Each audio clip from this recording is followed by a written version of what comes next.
It's the most important event in history. What did it feel like? One weekend that split time into before and after. What did it look like? If you believe, it defines your whole existence. What really happened? But how much do you really know about the cross?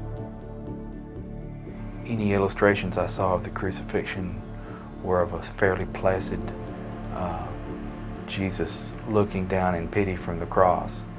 This was not a pretty picture. Dr. Carl McCurdy has studied Jesus' crucifixion and has filled in many scientific details that the Bible leaves out. Jesus allowed himself to suffer, and I couldn't imagine a worse way to die. Jesus said, "This is your hour, when darkness reigns." Luke 22:52 and 53. Thursday night, April 6th, 30 AD. Most historians agree this is the date of Jesus' arrest. Pilate had Jesus flogged and handed him over to be crucified. Mark 15:15. For prisoners sentenced to crucifixion, the first step was flogging. The Romans used a whip called a flagrum. It was specially designed to rip the skin off a prisoner's back. They had it down to an art. The iron would make bruises, but then these pieces of bone would begin to cut into the skin and the subcutaneous tissue, and actually would result in lacerations all the way down to the muscle. The pain would be intense and unrelenting. The point of the scourging was to bring the victim as close to exhaustion and as close to death as possible before actually taking him to the cross. The soldiers twisted together a crown of thorns and set it on his head. Then they struck him on the head again and again. Matthew 27:29 and 30. Next, for Jesus, a special punishment. The thorns themselves were most likely several inches long and horribly painful. The face and the scalp have probably the best blood supply of any areas of skin on the body. You also have some of the most nerves, some of the greatest number of nerves in the skin would be on the scalp and the face. Again, intense, sharp pain. They seized Simon of Cyrene, put the cross on him, and made him carry it.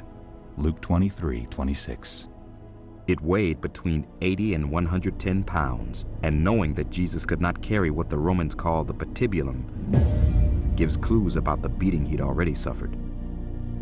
One thing that we see in trauma is that a young person, a person who is in good condition, may be much closer to death than we think from the blood loss. So even though Jesus at this point was stumbling and could remain upright, he was probably very near the edge of total circulatory collapse.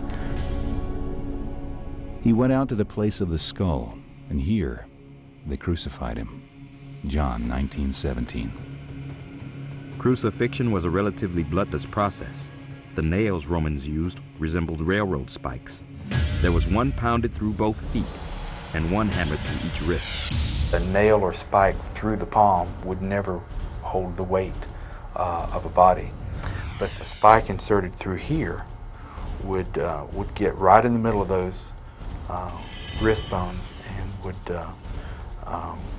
would enable the body to be suspended by the strength of those ligaments. The pain would be like hot liquid. It would be a hot shooting pain back up the arm. It would leave the hand in a claw shape and paralyzed. Death on a cross had little to do with nails. Instead, crucifixion normally meant death by suffocation. The only way you can adequately breathe would be to push up with the impaled feet, pull up with the arms in order to breathe, and then sag down again in exhaustion.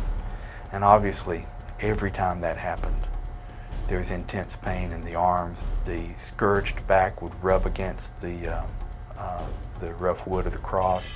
The impaled feet would also have their own nerve pain and pain shooting up the legs.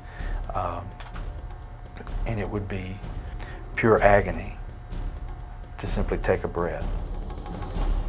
With a loud cry, Jesus breathed his last. Mark 15:37. Crucifixion often took days, but Jesus died quickly, and as the loud cry suggests, he also died suddenly.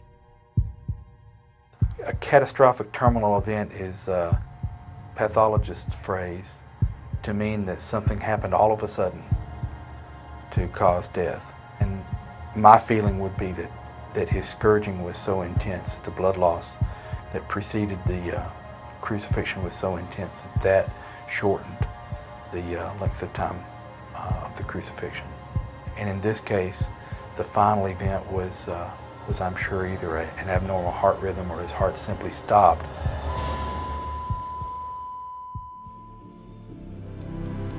At the place where Jesus was crucified, there was a new tomb, and they laid Jesus there.